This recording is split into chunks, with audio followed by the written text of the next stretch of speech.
संसार में जो भी फिजिकल ऑब्जेक्ट्स हम देखते हैं वो पहले मन में बना था। तो आज हमारे साथ फिर एक बार एसएन है। तो welcome SN. Welcome back friend on our YouTube channel.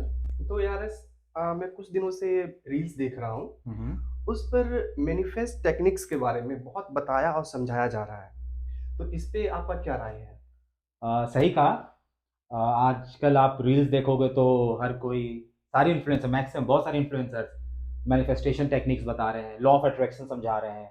कोई बोल रहा है कि कोई सिजिल बनाओ, सिजिल पिक्टोरियल सिंबल होता है, टिपिकल सेट ऑफ पिक्चर्स होते हैं। कोई बोल रहा है कि रैंडम सेट ऑफ नंबर्स एक वाइट पेपर पे लिख के रख लो, कोई सिंगुलर नंबर लिख के रख लो। हम्म, कोई रेड ब्लू ग्रीन पे अलग अलग कलर के पेन से नंबर लिखने के लिए बोल रहा है। कोई बोल रहा है कि उसको लिख कर जला दो। कोई बोल रहा है कि आप कोई भी एक नंबर अपने कोई भी मतलब अपनी इच्छा को प्रेजेंट टेंस में लिख कर रख लो, डेली सुबह उठ के उसको देखो। तो मेरे को तो नहीं लगता है कि ये सारी चीज़ें काम करती है, बट अपने अपने विश्वास की चीज़ है।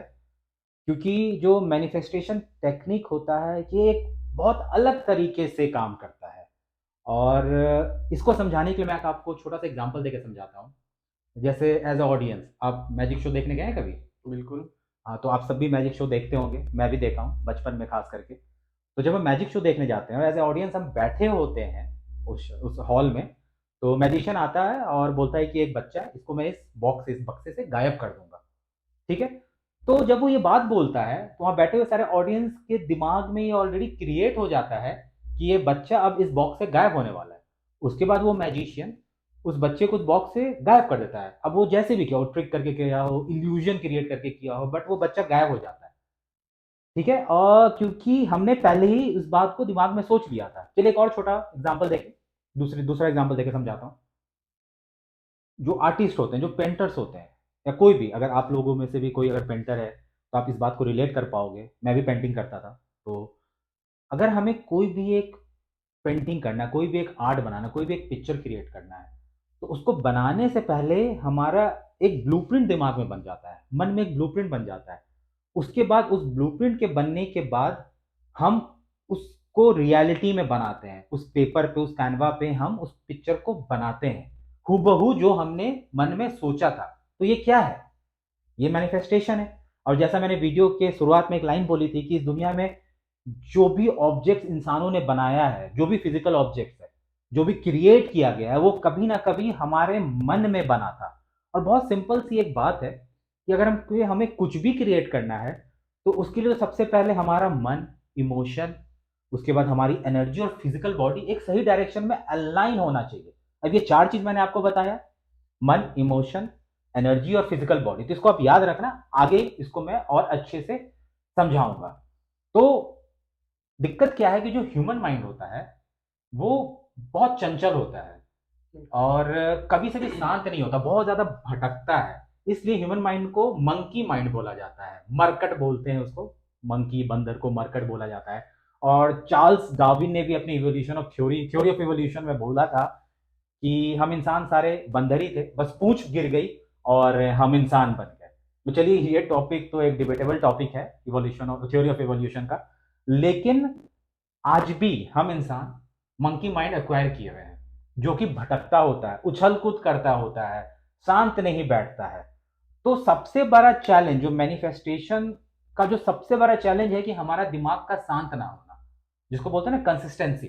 कंसिस्टेंसी नहीं आ पाती है हमारे अंदर। तो ये एक बहुत ज्यादा सोचने वाली बात है कि जब तक हम किसी भी काम में प्रॉपरली अलाइन नहीं होंगे, जब तक हमारा मन, शरीर, एनर्जी, इमोशंस एक साथ अलाइन नहीं होगा, तो हम कुछ भी नहीं कर सकते। और कोई कोई लॉजिक नहीं है कि सिजिल बना लो, सेट ऑफ नंबर्स लिख लो, रैंडम सेट ऑफ नंबर्स लिख लो और वो काम करेगा। अरे ऐसे नहीं होता है। क्या यूनिवर्स, क्या भगवान आपके लिए काम करेंगे? इसका मतलब तो हुआ कि मैं भी अपने हाथ में एक सिजिल बना लेता हूँ सच में, और एक रैंडम सेट ऑफ नंबर्स लिख लेता हूँ पेपर पे, वाह, मेरे चैनल पे मिलियन सब्सक्राइबर्स हो जाए और मिलियन व्यूज मिल जाए। तो ऐसा नहीं होता है। अरे हमारे व्यूवर्स, ऐसा हमारे व्यूवर्स हमें मिलियन सब्सक्राइबर करके देंगे और मिलियन व्यूज करके देंगे। तो वेट क्या कर रहे हो आप लोग? सब्सक्राइब करो, लाइक करो और शेयर करो हमारे वीडियो को। क्योंकि आप ही है हमारे मैनिफेस्टेशन, समझे। चलिए अपार्ट फ्रॉम जोक्स, बहुत सिंपल सा लॉजिक है कि जब तक हम अपने दिमाग को ऑर्गेनाइज नहीं करेंगे, वेल स्टैब्लिश नहीं करेंगे, हम कुछ भी नहीं कर सकते हैं। तो कहते हैं ना कि जब एक एक, एक वेल स्टैब्लिश माइंड कुछ करता है तो फिर तो दुनिया में कुछ भी कर सकता है। फिर हम अपने हिसाब से इस दुनिया में, ये दुनिया हमारे हिसाब से फिर काम करेगी। तो यही बात है। बाकी तो फिर एआरएस, मुझे कोई ऐसा स्टोरी आपके समझ में है या कुछ आइडिया है जिसमें कि आप हमारे व्यूअर्स उससे रिलेट कर सके उस स्टोरी से और समझने में थोड़ी आसानी हो, तो आप बताएं तो बता जरूर सकते जरूर, एक एक स्टोरी मेरे दिमाग में भी आ रहा था। तो बात ऐसा है कि एक बार एक इंसान ऐसा टहलता हुआ, घूमता फिरता हुआ देवलोक जा पहुंचा। देवलोक के जंगल से वो गुजर रहा था, तो देखा वहां पे बहुत हरियाली है, चारों तरफ फल फूल के वृक्ष हैं। तो वो चलता जा रहा था, तो आगे उसके सामने एक बहुत विशाल वृक्ष दिखता है। तो वो थकान भी फील कर रहा था, थकान महसूस होने लगी थी, तो सोचा थोड़ी देर इस वृक्ष के नीचे बैठ के आराम कर लिया जाए। तो वृक्ष के नीचे वो बैठ के आराम करता है थोड़ी देर, और जैसे थोड़ी देर के बाद उसे भूख लग जाती है। तो वो सोचता है काश मेरे पास कुछ अच्छे अच्छे खाने के लिए यहाँ पे होते, और जैसे सोचता है वो सारा खाना जो उसके दिमाग में था वो सारा खाना प्रकट हो जाता है वहां पर। तो मन से पेट भर के वो खाना खाता है। उसका जब उसका खाना कंप्लीट हो जाता है तो फिर उसको लगता है कि यार कुछ पीने के लिए भी होता। अब उसके मन में जो भी ड्रिंक्स, जो भी पीने के लिए इच्छाएं थी, वो सारा का सारा उसके सामने प्रकट हो जाता है। आराम से वो पी लेता है, मन से खा पी लेता है। कहते हैं ना कि जब इंसान भूखा होता है तो वो दिमाग नहीं चलाता है, तो वो खा भी लिया पी भी लिया, लेकिन जब उसका पेट भर गया तो फिर से ये मंकी माइंड एक्टिवेट हो गई। तब वो सोचने लगा कि यार ऐसा क्या हो रहा है यहाँ पर कि जो मैं सोच रहा हूँ, खाना सोचा खाना आ गया, पीने का सोचा पीने का आ गया, तो क्या यहाँ पर कोई भूत प्रेत तो नहीं है। और उसने सोचा भूत प्रेत तो नहीं है, सामने भूत प्रेत प्रकट हो गए। अब जब उसको भूत प्रेत दिखा तब उसको अंदर से डर लगने लगा। अब जब डर लगा तो उसके दिमाग में अगर ये भूत आ गया, अब मेरे को यातनाएं देगा, तरपाएगा, तरपा तरपा के मार देगा। और ऐसा ही हुआ, वो भूत प्रेत उसको यातनाएं दिए, उसको तरपाए और तरपा तरपा के मार दिए। तो क्या है इस कहानी का मतलब?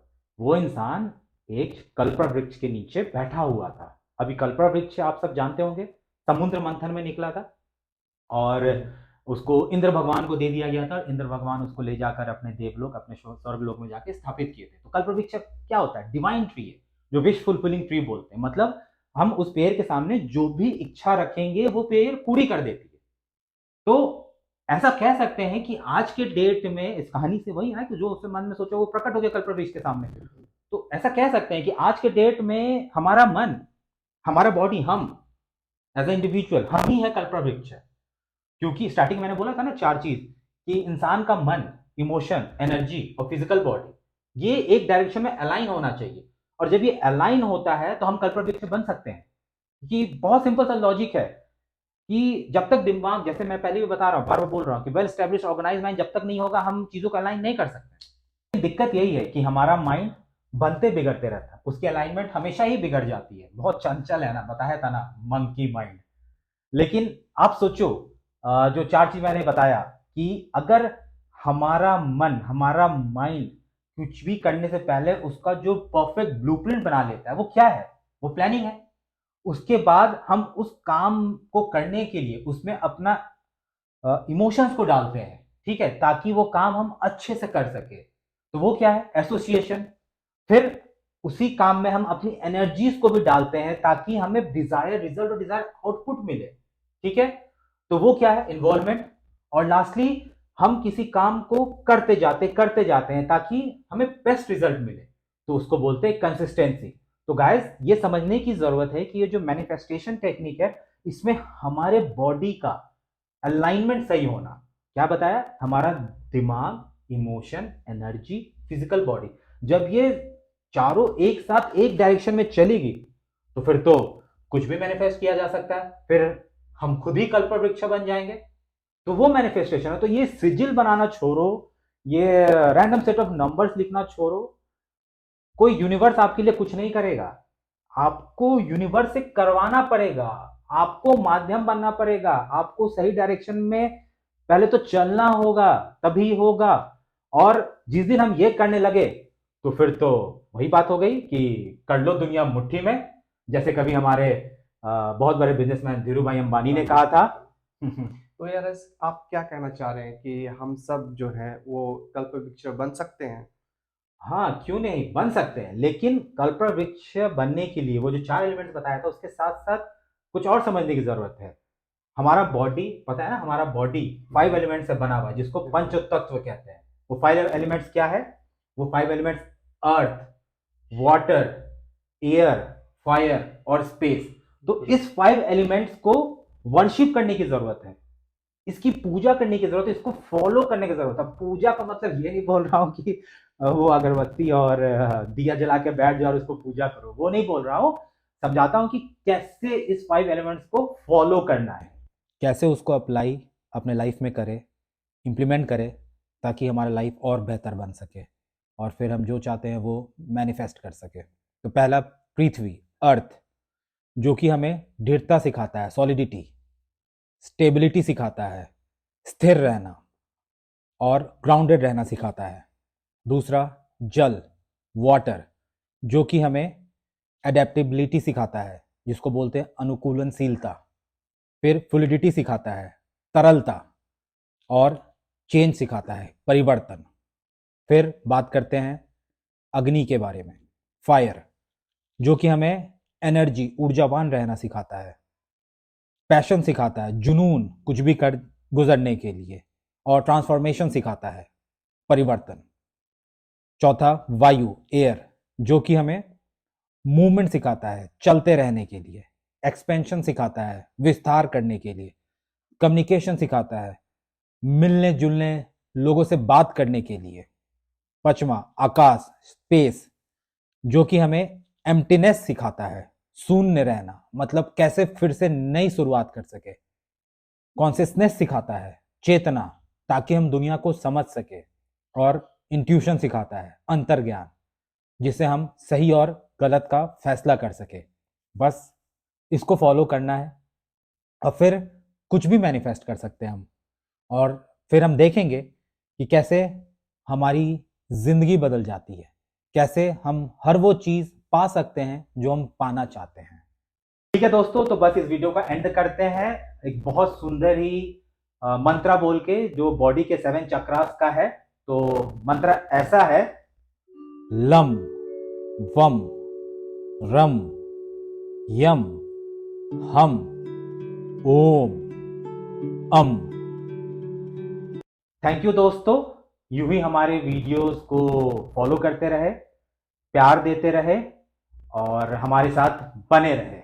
Thank you for loving our video guys. Thank you guys, जय हिंद। जय हिंद।